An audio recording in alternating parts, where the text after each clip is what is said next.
Hello मेरे दोस्तों, मैं इंजीनियर संदीप कुमार आप सभी का फिर से आपके प्यारे से YouTube channel engineer sine x academy पर आप सभी का स्वागत करता हूं। तो मेरे दोस्तों, फिर से आज एक नया टॉपिक के साथ आप लोगों के साथ मैं जुड़ गया हूं,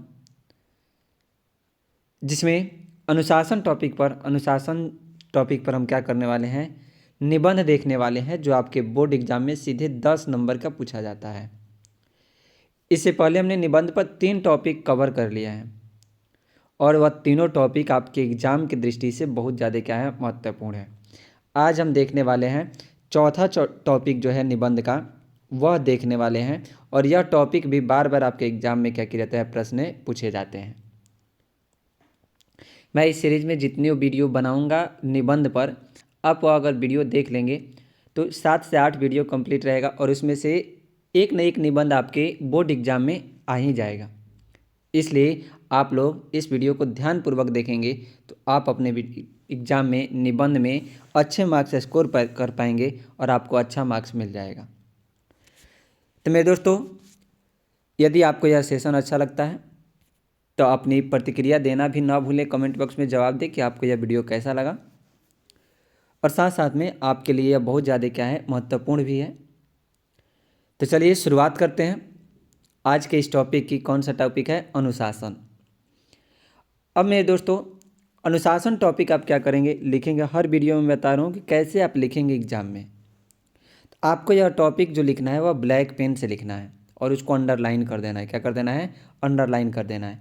फिर उसके बाद से आपको अगर इस टॉपिक से 2 लाइन की कविता या किसी कविता में से या 2-4 लाइन की शायरी अगर आपको इस टॉपिक से रिलेटेड याद हो तो आप क्या करेंगे, उस टॉपिक के ठीक नीचे इन्वर्टेड कॉमा के अंदर बीच में क्या कर देंगे, लिख देंगे, जिससे आपका निबंध आकर्षक दिखेगा और अगर अच्छा दिखेगा तो आपको एग्जामिनर मार्क्स बेहतर देगा।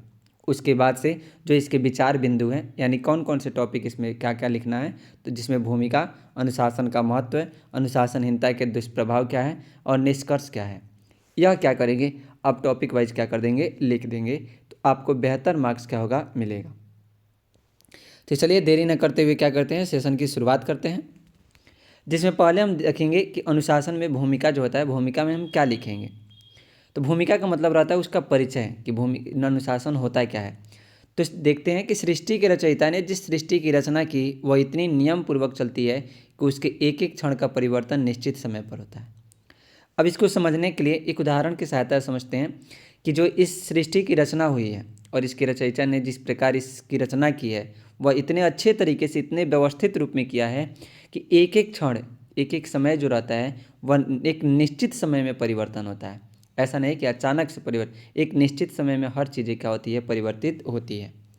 सूर्य और चंद्रमा का चमकना, दिन और रात का होना, पेड़ पौधों पर फल फूल लगना आदि, यह सब चंद्रमा का चमकना, दिन रात का होना, पेड़ पौधों पर फूल फल लगना, यह सब क्या है, एक निश्चित तरीके से होता है, एक निश्चित समय पर होता है। ये सब कार्य इतने नियमित और निश्चित समय पर होते हैं जिन्हें देखकर आश्चर्य होता है। सृष्टि का समस्त कार्य एक निश्चित नियंत्रण या अनुशासन के अधीन चल रहा है। एक निश्चित नियंत्रण का ही मतलब रहता है क्या, अनुशासन। यानी हर चीज़ों को एक व्यवस्थित तरीके से बनाया गया है, व्यवस्थित तरीके से क्या किया गया है, सजाया गया है, वहीं आपका क्या कहलाता है, अनुशासन होता है। और मुख्य रूप से अनुशासन का अर्थ समझते हैं कि क्या होता है। तो अनुशासन शब्द 2 शब्दों के मेल से बना है, एक अनु तथा दूसरा क्या है, शासन। अनुशासन जो है वह 2 शब्दों से, एक अनु तथा शासन। अनु का अर्थ होता है अनुसरण करना और शासन का मतलब होता है नियम या पद्धति, यानी शासन का अनुसरण करना ही क्या कहलाता है, अनुशासन कहलाता है। अर्थात शासन के नियमों का पालन करना तथा उसके नियंत्रण में रहना। यानी आप घर में जिसे घर में आप रहते हैं तो आपके माता पिता ने कुछ नियम कानून बनाए होंगे कि आपको घर में क्या करना है, कैसे करना है। तो वही क्या, एक निश्चित तरीका है और एक नियंत्रण के अंदर भी आपको रखते हैं कि इससे बाहर आपको यह कार्य नहीं करना है। इसका मतलब आप अनुशासन का अगर ऐसा कार्य करते हैं तो आप अनुशासन का पालन कर रहे हैं, और ऐसा अगर नहीं करते हैं तो फिर आप अनुशासन का पालन नहीं कर रहे हैं। अनुशासित जीवन को ही सभ्य जीवन कहा गया है। यानी एक निश्चित व्यवस्थित तरीके से अपने जीवन को अगर जी रहे हैं, बिता रहे हैं, तो वही एक सभ्य जीवन होता है। छात्र जीवन में तो अनुशासन का बहुत अधिक महत्व है। यानी छात्र जीवन में अनुशासन अगर नहीं है तो आप सफलता हासिल नहीं कर पाएंगे। उसके लिए सबसे पहले आपको अनुशासित होना बहुत ज़्यादा क्या है, ज़रूरी है। यह मेरे दोस्तों होता है अनुशासन का क्या मतलब। अब समझते हैं कि अनुशासन का महत्व क्या है आखिर। तो अनुशासन के महत्व की अगर बात करें तो अनुशासन हमारी सभ्यता का प्रथम सोपान है। अनुशासन हमारे जीवन की, हमारी सभ्यता का सबसे पहला क्या है, सोपान है। यह हमारे सभ्य जीवन की आधारशिला है। अब हमारे सभ्य जीवन जो हम अच्छे तरीके से रहते हैं उसका एक आधार है यह क्या, अनुशासन। छात्र जीवन में अनुशासन का भी विशेष महत्व है और सबसे ज़्यादा ज़रूरी कहाँ पर पड़ता है, छात्र जीवन में पड़ता है। अब देखिए आपको यह 2-3 प्रकार से यह टॉपिक क्या कर सकता है, आपके एग्जाम में पूछ सकता है। छात्र जीवन में अनुशासन का महत्व है तो भी आप इसको क्या कर सकते हैं, लिख सकते हैं। या सिर्फ अनुशासन पूछा तो भी आप इस टॉपिक को क्या कर सकते हैं, लिख सकते हैं। इसको इस तरीके से सजाया गया है कि आप दोनों में क्या कर सकते हैं, इसको लिख सकते हैं। यदि विद्यार्थी को विद्यालय, खेल के मैदान, छात्रावास, अपने घर परिवार तथा प्रत्येक सार्वजनिक स्थान पर अनुशासन में रहने का अभ्यास हो जाए तो वह जीवन भर अनुशासित रहेगा। यानी अगर विद्यार्थी को अगर विद्यालय के अंदर, खेल के मैदान के अंदर, जहाँ वह रहता है छात्रावास के अंदर, घर परिवार में तथा सभी सार्वजनिक स्थान पर अगर वह अनुशासन में रहने का अगर सीख जाए तो वह उसका जीवन भी पूरा क्या रहेगा, अनुशासित रहेगा। काहे कि यह शुरुआती स्टेज ही होता है जहाँ पर हमें क्या करना पड़ता है, यह सारी चीज़ें सीखनी पड़ती है कि कैसे हमें रहना चाहिए, क्या करना चाहिए, किस किस प्रकार के व्यक्ति से कैसे बोलना चाहिए। अनुशासन में रहने वाला विद्यार्थी ही देश का सभ्य नागरिक बन सकता है और जो विद्यार्थी अनुशासित रहता है या अनुशासन के अंदर रहता है वही एक देश का सभ्य नागरिक का होता है, बन सकता है और वहीं स्वयं को, अपने परिवार को तथा स्वदेश को उन्नत बनाने में सहयोग दे सकता है। यानी अगर आपके देश के विकास करने में, अपने परिवार को विकास करने में अगर योगदान देना है तो सबसे पहले आपको अनुशासन के अंदर रहना पड़ेगा, अनुशासित हो करके रहना पड़ेगा, तभी जा कर के आप सही ढंग से हर तरीके के कार्य को कर सकते हैं। अब समझते हैं कि अनुशासनहीनता के दुष्प्रभाव क्या होते हैं। यानी अगर हम अनुशासित नहीं रहते हैं तो उसका क्या प्रभाव पड़ता है, उससे क्या नुकसान होता है।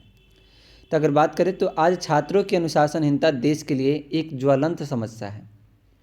ये छात्र जीवन में अगर बात करें तो अनुशासनहीनता एक बहुत बड़ी समस्या बन गई है छात्रों के बीच। विद्यालय, महाविद्यालय, विश्वविद्यालय में उत्तीर्णता दिखाना, शिक्षकों का अपमान करना और परीक्षा में नकल करना कराना, रोकने पर निरीक्षकों को पीटना या उनकी जान लेना, बसों रेलों में बिना टिकट यात्रा करना, छात्राओं के साथ छेड़खानी करना, उनकी अनुशासनहीनता के क्या हैं, नमूने हैं। यानी छात्र जीवन में अब यह ऐसी चीज़ें हो गई है कि चाहे वह विद्यालय हो, महाविद्यालय हो, विश्वविद्यालय हो, हर जगह पर उद्दंडता दिखाते हैं, शिक्षकों का अपमान करते हैं, नकल करते हैं, यानी विभिन्न तरह से क्या करते हैं, अनुशासन को वह तोड़ने का प्रयास करते हैं। यही वह क्या रहता है, अनुशासनहीनता के तरीके दिखाता है सब। देश में वर्तमान शिक्षा व्यवस्था अत्यंत त्रुटिपूर्ण है। शिक्षा व्यवस्था में भी बहुत सारी क्या है, गलतियाँ हैं। छात्र को अपना भविष्य अंधकार में दिखाई देता है, फलस्वरूप हिंसा और तोड़फोड़ पर उतारू हो जाता है। क्योंकि शिक्षा व्यवस्था भी हमारे यहाँ की उतनी बेहतर नहीं है कि जिससे छात्रों का भविष्य बेहतर बन जाए। काहे कि ऐसी चीज़ें उन्हें नहीं सिखाई जाती या करने को प्रयास कराया जाए कि किस प्रकार से अनुशासन में रह सकते हैं, तो शायद वह बच्चा, वह विद्यार्थी वह अच्छे तरीके से रहना शुरू करेगा और एक अनुशासित बच्चा क्या करेगा, बनेगा। अंतिम में बात करते हैं तो निष्कर्ष की। निष्कर्ष में विचार बताना रहता है। तो अनुशासन जीवन को इतना आदर्श बना देता है कि अनुशासित व्यक्ति दूसरों की अपेक्षा कुछ विशिष्ट दिखाई पड़ता है। अब अनुशासन जो रहता है वह जीवन को एक आदर्श बना देता है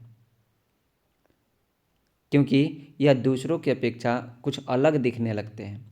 क्या है कि इनके अंदर संयम, आत्मसंयम, हर चीज़ें क्या हो जाती है, शामिल हो जाती है। किसके साथ किस प्रकार से व्यवहार करना चाहिए, किसके साथ कैसे बात करना चाहिए, क्या बोलना चाहिए, वह हर चीज़ें को क्या कर जाता है, सीख जाता है और जितना ज़रूरत हो उतना ही वह बोलने का भी क्या करता है, प्रयास करता है।